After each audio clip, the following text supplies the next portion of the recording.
안녕하세요. 나무아카데미입니다. 저희는 내시 및 모의고사 대비 국어학습 자료를 제공하는 문제은행 사이트입니다. 오늘은 2025년 3월에 시행한 고1 3월 모의고사 국어 독서 지문들을 살펴보도록 할게요. 먼저 국어 독서의 첫 번째 지문이 미래 공리주의 인문, 한국은행이 알기 쉬운 경제 이야기에 대해서 한번 보도록 하겠습니다. 가와 나로 이루어진 복합 지문에 해당하네요. 가부터 볼게요. 공리주의는 공리의 실천을 통한 최대 행복의 원리를 중시한다. 여기서 공리란요, 이익과 효용을 뜻하는 것으로 공리주의에서 행복이란 공리를 극대화하는 것에 해당한다고 합니다. 1문단에서는 공리주의에서의 행복의 의미에 대해서 설명을 하고 있네요. 밀 이전의 공리주의에서는요, 모든 쾌락이 측정이 가능하고 모두가 동질적이므로 양에서만 차이가 난다라고 이야기를 합니다. 그러면 이 부분에서 여러분들은 짐작할 수 있는 부분이 밀 이후로부터는 공리주의에 대한 관점이 바뀌었겠구나 라고 생각을 하실 수 있어요. 이렇게 모든 쾌락이 측정 가능하고 동질적이며 양에서만 차이가 나는 것을 우리 양적 쾌락주의라고 한다고 합니다. 동물적 욕망에서 비롯하는 감각적이고 육체적인 쾌락과 인간의 고등 정신인 지성, 도덕, 감정, 상상력 등에서 비롯하는 정신적 쾌락이 동일하다고 본 것이에요. 자, 근데 이렇게 할 경우에 사소한 행복으로도 무척 행복해하는 동물이 세상에서 가장 행복한 존재가 될 수 있기 때문에 천박한 돼지의 철학이라는 비판도 받았다고 합니다. 또한 최대 행복 추구가 인간의 이기심이라는 본성과 상충할 수 있어서 실현 가능성도 떨어진대요. 자, 여러분, 양적 쾌락주의의 개념과 그 문제점이 무엇인지 묻는 문제도 출제될 수 있겠죠. 이 문단에 근거해서 풀어주시면 되겠습니다. 자, 밀은 이러한 공리주의에 제기되는 문제점을 해결하면서 자신만의 공리주의 이론을 발전시켰다고 해요. 3문단에서 제시하고 있네요. 밀은 본래부터 질적 차이가 있다고 보는 질적 쾌락주의를 주장하였다. 여러분, 이런 질적 쾌락주의는 앞에서 언급됐었던 양적 쾌락주의와 반대되는 개념이죠. 그에 의하면 감각적이고 육체적인 쾌락, 동물적 욕망에서 비롯하는 쾌락이겠죠. 그런 쾌락들은 저급 쾌락이고 정신적 쾌락, 인간의 고등 정신 능력에서 비롯하는 쾌락은 고급 쾌락이라고 합니다. 고급 쾌락은 저급 쾌락보다 더 바람직하고 가치 있는 우월성을 지닌다고 설명을 하고 있어요. 자, 4문단을 보겠습니다.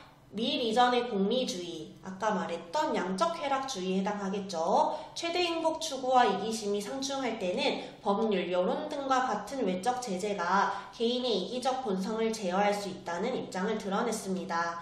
하지만 밀은요, 이것이 근본적인 해결책이 아니라고 생각을 하면서 외적 제재도 최대 행복의 원리에 부합하는 행동을 하게 할 수는 있지만 자발적으로 그러한 행동을 하도록 이끄는 힘은 아니라고 생각했다는 거예요.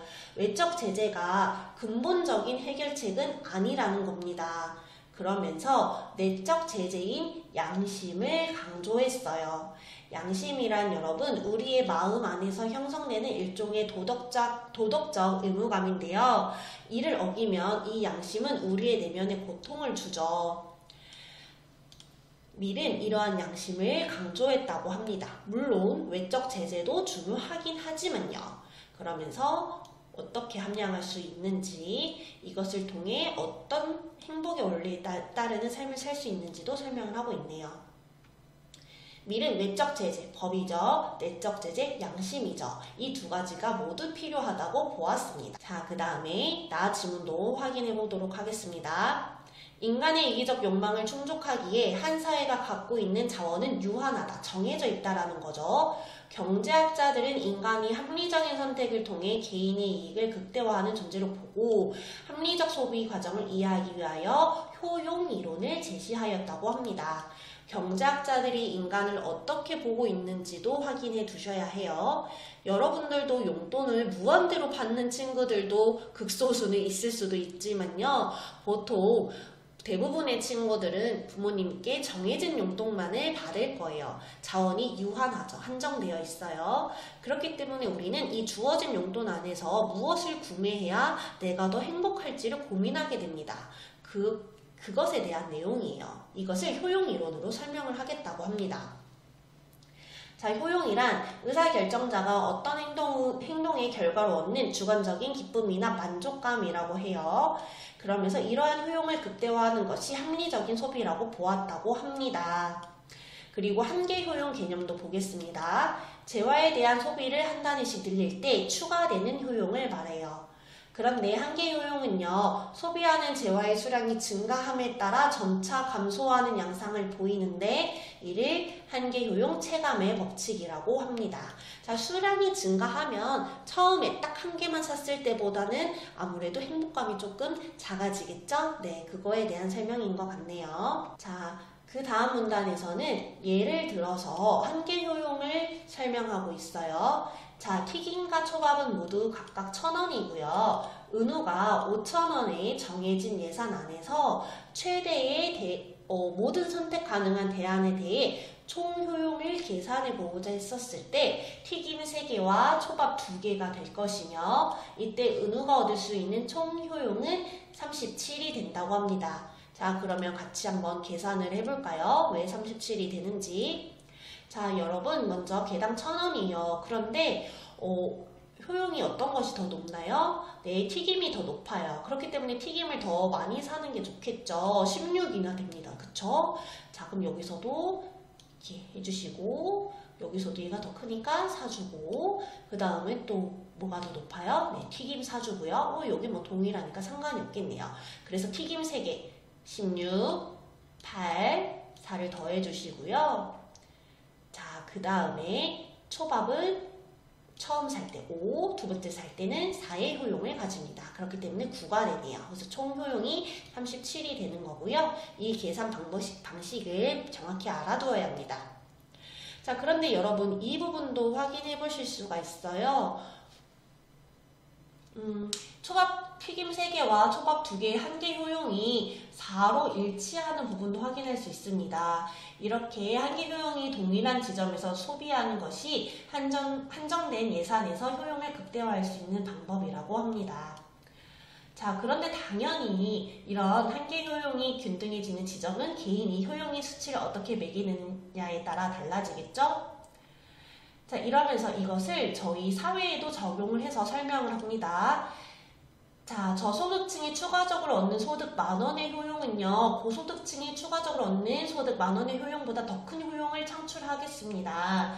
자, 이때 고소득층의 소득 10,000원을 세금으로 걷어서 저소득층에게 배분하면 저소득층의 효용 증가분이 더 커져서 사회 전체의 효용이 증가한다고 하네요.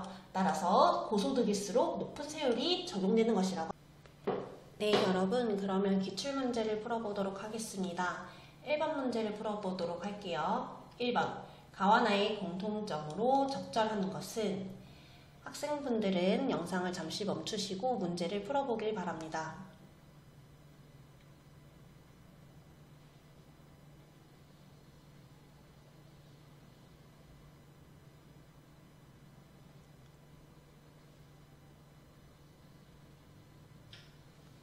네, 정답은 2번입니다.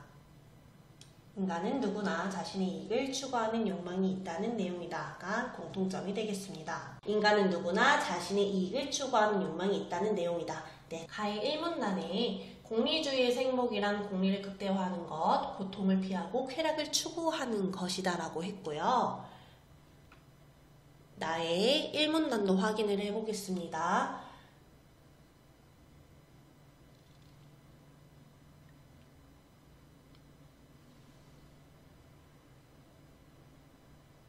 인간은 합리적인 선택을 통해 개인의 이익을 극대화하는 존재라고 되어 있기 때문에 둘 다 자신의 이익이나 쾌락을 극대화하려는 존재라고 했습니다. 네, 정답은 2번입니다. 1번, 3번, 4번, 5번은 가나의 공통점이라고 할 수 없습니다. 1번, 재화를 소비하는 올바른 태도는 나에만 제시되어 있고요. 3번, 개인이 선택을 할 때 어떤 어려움이 있는지는 두 지문 모두에서 확인할 수 없습니다. 4번, 정부가 정책을 시행할 때 고려하는 점에 대한 내용은 나에만 제시되어 있었고요. 5번, 쾌락을 추구하는 것이 도덕적으로 옳은가는 가에만 제시되어 있었죠. 여러분, 두 번째 독서 지문인 수목생리학에 대해서 알아보도록 하겠습니다. 과학 지문에 해당이 되네요. 1문단, 식물은 광합성을 통하여, 이 글에서는 광합성에 대해서 주로 이야기를 할 것 같아요. 생장에 필요한 포도당을 생산한다. 광합성의 과정은 대부분의 식물이 동일한데 식물이 서식하는 환경에 따라 그 효율은 크게 달라질 수 있다. 어떤 식물들은 일반적인 식물과 다른 방식으로 광합성을 하도록 진화하였다. 그렇다면 이들의 광합성 방식은 일반적인 식물과 어떤 차이가 있을까? 라고 하면서 조금 다른 광합성 방식에 대해서 설명을 하려나 봐요. 질문을 통해서 독자에게 관심을 유도하고 흥미를 유발하고 있죠. 일반적인 식물의 광합성은 잎에 있는 여육세포라는 곳에서 주로 이루어지고요. 명반응이랑 암반응이라는 두 단계로 이루어져 있다고 합니다. 이 두 번째 문단에서는요, 이 명반응에 대해서만 이야기를 하고 있어요. 그러면 그 다음 문단에서는 암반응에 대해서만 이야기를 하겠죠? 독서 지문에서는 이러한 구조화가 되게 중요합니다, 여러분. 볼게요. 명반응은 빛에너지로 물을 분해하여 암반응에 필요한 화학에너지를 생성하는 단계라고 합니다. 그리고 부산물로 산소가 발생하고요. 명반응으로 발생하는 화학에너지는 빛의 세기가 강할수록 많이 생성되는데 근데 너무 빛의 세기가 강해져도 생산량이 더 증가하지는 않는다고 합니다. 자, 빛의 세기와 화학에너지가 생산량은 비례관계에 있지만 그것도 어느 수준에만 정해져 있다라고 하네요. 자, 그리고 기공을 열어서 아까 부산물인 산소를 배출하는데요. 이 기공은요, 산소를 배출할 때뿐만 아니라 암반응에 필요한 이산화탄소를 흡수하거나 체내 수분을 배출할 때도 열린다고 합니다. 3문단입니다. 암반응은 앞에 언급했었던 명반응에서 생성된 화학에너지와 기공을 통해 흡수한 이산화탄소를 통해 포도당을 생성하고 부산물로 물이 생겨요. 자, 그러면 여러분, 암반응에서는 어떤 과정이 이루어지고 어떤 부산물이 생기고 명반응에서는 어떤 과정을 통해 부산물로 뭐가 생기고 이런 것들을 비교하는 문제가 내용일치 문제로 충분히 출제될 수 있겠죠. 마저 보겠습니다. 암반응 과정은 켈빈 회로를 통하여 진행되는데 이 부분이 조금 어려울 수는 있겠지만 반드시 확인하고 넘어가야 하는 부분이에요, 여러분. 자, 대기로부터 흡수된 이산화탄소는 RUBP, 이거를 RUBP라고 하나요? 네, RUBP라고 하겠습니다. RUBP와 결합하여 루비스코라는 촉매를 통하여 촉진이 되는데 이 결합을 통해 3탄당이 형성되고요. 이 3탄당은 포도당을 생성하고 이 포도당 생성에 쓰이고 남은 화합물은 RUBP로 재생되어 이산화탄소와 결합되는 과정이 다시 진행된다고 합니다. 네, 이 과정을 명확히 정리해 두도록 하세요. 암반응이 진행되는 과정에 대해서 설명을 하고 있습니다. 자, 이러한 순환 과정을요, 켈빈 회로라고 하는데요. 이 켈빈 회로로 포도당이 생성되려면 일정 수준 이상의 이산화탄소 농도와 적정한 온도가 필요하다고 합니다. 그렇지 않으면 포도당 생산의 효율이 떨어져서 별로라고 하네요. 네, 그리고 지구상 대부분의 식물은 이와 같은 과정, 이 켈빈 회로를 통해서 광합성을 하고 C3 식물이라고 부른다고 하네요. 왜 3탄당이라는 점에서요. 지구상 대부분 식물은 C3 식물로 이루어져 있군요. 네, 그러면 마저 보도록 하겠습니다. 그런데 C3 식물은 기온이 높거나 건조할 때 광합성이 효율되는 한계를 지니고 있어요. 네, 여러분 C3 식물의 한계이네요. 식물이 기공을 열지 않는데요. 자, 그러면 식물은 잘 생장하지 못하고요. 자, 가령 이상기후 현상으로 인하여 고온의 기후가 지속되는 상황이 발생하면 이런 문제가 심화될 수 있고, 그러다 보면 쌀과 밀 같은 생산량이 감소하는 문제로 이루어질 수 있대요. 네, 쌀과 밀도 C3 식물인가 봐요. 그러다 보니까 C3 식물과 다른 방식으로 광합성을 해서 고온에서도 잘 자랄 수 있는 C4 식물에 대한 연구가 활발히 진행되고 있다고 합니다. 자, 여러분, 그러면 아까는 3탄당이라고 해서 C3 식물이라고 했으니까 C4 식물은 뭐겠어요? 4탄당인가 봐요. 자, 옥수수, 수수 등 고온의 열대 지방에서도 잘 자라도록 진화한 C4 식물은 두 개의 공간에서 광합성이 진행된다고 합니다. 첫 번째 공간은 여백세포라고 하는데요.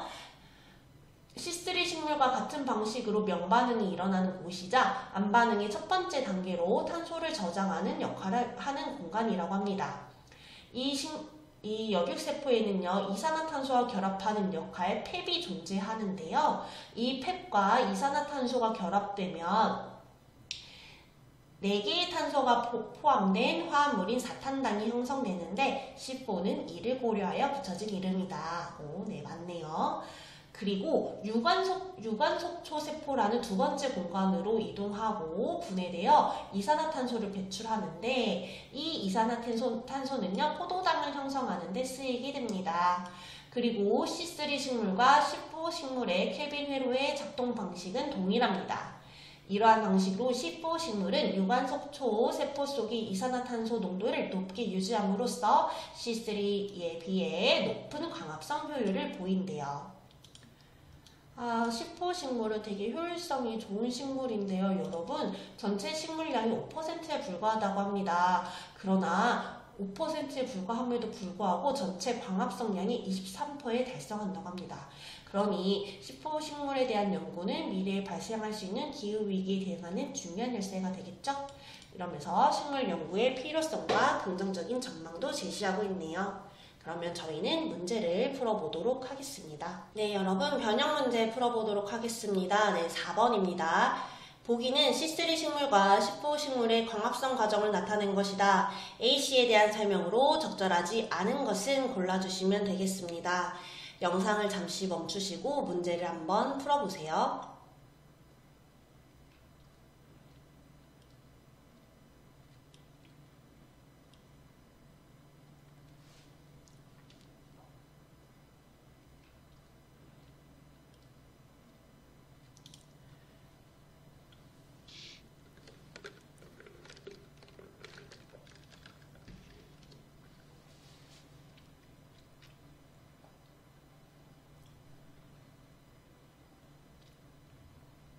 문제를 잘 풀어보셨나요? 정답은 5번입니다. A에서는 촉매가 필요하지만 C에서는 촉매가 필요하지 않다가 적절하지 않는 설명입니다. A와 C는 여러분 무슨 회로라고 했었죠? 네, 켈빈 회로라고 했었습니다. 그렇기 때문에 루비스코라는 촉매가 있어야 이산화탄소의 결합을 돕는다라고 했었죠.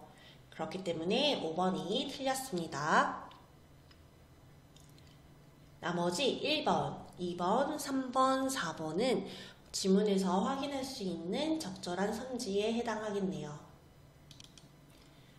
이어서 5번 문제도 풀어보도록 하겠습니다. 윗글에 대한 설명으로 적절하지 않은 것은 영상을 잠시 멈추고 풀어보세요.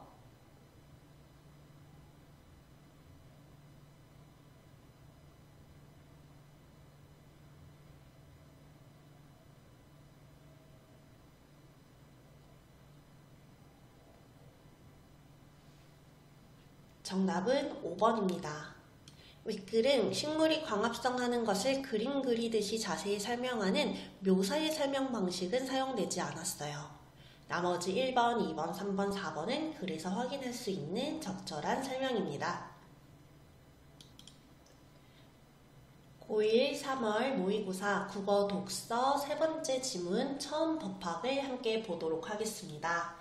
법질서 아래에서는 관계 종류에 따라 적용해야 할 법의 분야가 달라지는데 이 분야에는 형사법과 민사법이 있다고 합니다.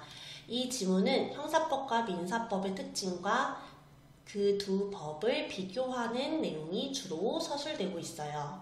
형사법은 국가와 범죄자 간의 법률 관계를 규율하고요. 그 다음에 민사법은요, 개인과 개인 혹은 개인으로 인정되는 법인과의 관계에 적용된다고 합니다. 이어서 보도록 하겠습니다. 형사법의 목적은 사회 질서 유지 및 범죄 처벌로 공익을 위해 국가가 범죄자에게 형벌을 가합니다. 여기서 형벌은 생명, 자유, 명예, 재산 등에 관한 기본권을 박탈하는 것으로 처벌을 내려요. 민사법은요, 개인 간 분쟁 해결 및 개인의 권리 보호를 목적으로 하고요. 당사자 사이의 수평적 균형 관계를 회복시키는 것이 목적입니다. 자, 그러다 보니 여러분 당연히 여러 형사법과 민사법의 소송 당사자와 소송 내용은 상이할 수밖에 없겠죠. 형사소송의 당사자는 검사와 피고인이고 공익의 대표자인 검사가 범죄 혐의가 있는 자를 피고인으로 기소하며 소송이 시작됩니다. 이때 기소란요, 검사가 특정 형사 사건에 대하여 법원에 심판을 요구하는 일을 말하는데요. 피고인의 유죄 입증은 검사가, 피고인은 변호인을 통하여 반박할 수 있다고 합니다. 그러면서 합당한 벌, 여기서 말하는 벌은 앞에 이 부분에 해당이 되겠죠. 이때 두 사람이 같은 종류의 범죄로 기소되었다 하더라도 범죄 동기, 정황, 합의 여부 등을 고려해서 형량이 결정되므로 최종 선고형은 달라질 수 있다고 합니다. 그리고 검사가 피고인을 기소하면 소송이 시작되는 것이 원칙인데 예외적으로 피해자가 처벌을 원하지 않으면 국가가 나서서 규율하지 않기로 한 폭행죄, 모욕죄 등의 경우에는 소송이 진행되지 않을 수도 있어요. 이런 내용들은 내용일치의 세부 선지로 구성되어 출제될 수도 있으니 꼭 꼼꼼히 확인해 두도록 합니다. 민사소송의 당사자는 원고와 피고로 피해자로 주장하며 소송을 제기한 개인이 원고가 되고 아까 형사소송과는 조금 차이가 있네요. 가해자로 지목된 상대방은 피고가 됩니다. 이때 각 당사자는 모두 소송 대리인인 변호인을 쓸 수 있고요. 이것도 차이점이네요. 자, 자신이 책임이 없다는 사실을 입증을 해야 되는데요. 만약 입증해야 하는 사실을 입증하지 못하는 경우 법원은 해당 당사자한테 불리하게 판단할 수밖에 없고요. 만약에 그 둘이 적절하게 타협한다면 소송이 바로 종결된다라고 합니다. 자, 둘이 타협을 하게 된다면 우리 앞서 언급했었던 민사소송의 목적인 수평적 균형 관계가 회복된 것이라고 간주한다는 거죠. 형사법과 민사법은 서로 다른 분야인 만큼 하나의 사건이더라도 한 분야에서만 또는 두 분야 모두에서 문제가 될 수도 있어요. 만약 갑이 을에게 맞아 갑이 다쳤다는 하나의 사건이 있다고 가정해 볼게요. 자, 상황을 가정해서 독자 이해도 도와주고 있네요. 자, 그러면 법원에 을을 상해죄라는 법규로 처벌해달라는 형사소송을 제기할 수도 있고요. 치료비와 위자료를 청구하는 민사소송도 제기할 수 있어요. 자, 그 다음에 형사소송은 법관으로 하여금 합리적인 의심할 여지가 없을 정도로 강한 입증을 요구합니다. 자, 증거가 기소 내용이 진실하다고 확신하게 하는 증명력이 부족하다면 피고인에게 유죄 의심이 간다고 하더라도 피고인이 이익으로 판단한대요. 이는 무죄 추정의 원칙, 형사소송법 제275조에 의해서 피고인은 유죄의 판결이 확정될 때까지는 무죄로 추정한다의 법규를 근거로 하기 때문입니다. 자, 10사람의 범인을 놓치는 한이 있더라도 한 사람의 죄 없는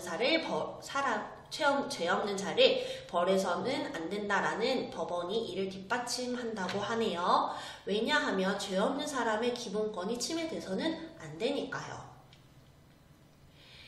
자, 흉악한 범죄를 범한 혐의로 중형을 선고받은 피고인이 상급심에서 무죄를 선고받기도 하는데 이때 무죄는 반드시 결백을 의미하지는 않는다라고 합니다. 반면 민사소송에서는 통상인이라면 의심을 품지 않을 정도의 입증을 요구한대요. 자, 아까 형사소송보다는 입증의 그런 정도가 다르대요. 어떤 사실이 있었다는 점을 인정할 수 있는 개연성을 증명하는 정도라면 오케이라고 합니다. 결국 법원은 원고와 피고의 증거를 바탕으로 신뢰할 만한 증거를 누가 더 많이 제시했는가를 기준으로 판단한다고 하고요. 만약 원고와 피고의 입증 정도가 51대 49라면 조금이라도 증거를 많이 제출한 51인 원고의 손을 들어준다고 합니다. 변형 문제 풀어보겠습니다. 1번, 윗글에서 사용된 설명 방식으로 적절하지 않은 것은? 학생분들은 영상을 잠시 멈추시고 문제를 풀어보세요.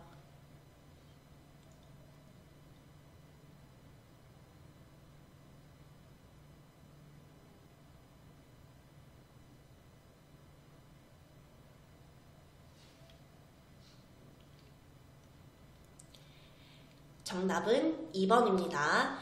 법적 원칙과 개념을 설명하는 글로 서로 다른 입장을 조정하는 방식은 사용되지 않았어요. 네. 1번. 법 적용의 유의적 사례를 언급하여 원칙과의 차이를 설명하고 있다. 자, 피해자의 의사에 따라 소송이 진행되지 않을 수도 있는 범죄, 예를 들어 폭행죄, 모욕죄 이런 것들을 예를 들어서 설명하고 있었죠. 적절하고요. 3번, 법조항을 직접 인용하여 형사소송의 원칙을 구체적으로 밝히고 있다. 아까 형사소송법 제275조의 이 내용 기억하시나요? 네, 형사소송법을 직접 인용을 해가지고 무죄 추정의 원칙을 설명하고 있었죠. 적절합니다. 4번, 사례를 들어서 형사소송과 민사소송이 모두 적용될 수 있음을 보이고 있다. 갑과 을의 사례를 들고 동일한 사건이라도 형사소송과 민사소송이 다르게 진행될 수 있음을 설명했었죠. 적절해요. 5번, 개념을 정의하고 이를 통해 법의 기본 구분을 설명하고 있다. 아까 1문단에서 형사법과 민사법의 개념을 정의하고 목적도 제시하고 적용 범위도 알려주고 있었어요. 네, 적절한 설명이라고 할 수 있겠네요. 저희 문제를 하나 더 풀어보도록 하겠습니다. 2번 문제입니다. 윗글을 이해한 내용으로 적절하지 않은 것은? 아까처럼 영상을 잠시 멈추고 문제를 풀어보세요.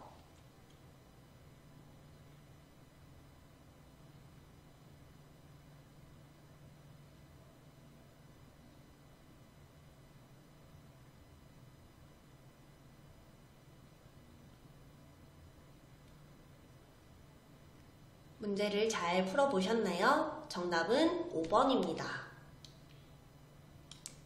형사소송은 검사만이 기소할 수 있었죠. 피해자가 직접 소송을 제기할 수는 없었습니다. 1번 같은 경우는 형사소송은 검사의 기소로 시작되고 피고인은 변호인을 통해 반박할 수 있었다는 걸 알 수 있었어요. 2번은 민사소송에서는 원고와 피고가 제출한 증거의 신뢰도를 바탕으로 판결이 내려진다 했었죠? 네, 정답이고요. 3번. 형사소송에서 범죄의 종류뿐만 아니라 피고인의 범죄의 동기, 정황, 합의 여부 등이 형량 결정에 영향을 미친다라고 했었어요. 4번. 민사소송에서 당사자가 합의하면 소송은 어떻게 됐었죠? 네, 종료된다라고 했습니다. 나머지 1번, 2번, 3번, 4번 선지는 지문에서 정답 근거가 확실하게 드러나네요. 저희 고1 산물 모의고사 독서 지문에 대한 영상은 여기서 마무리하도록 하겠습니다. 더 많은 자료와 문제는 저희 나무아카데미 사이트를 확인해 주세요. 감사합니다.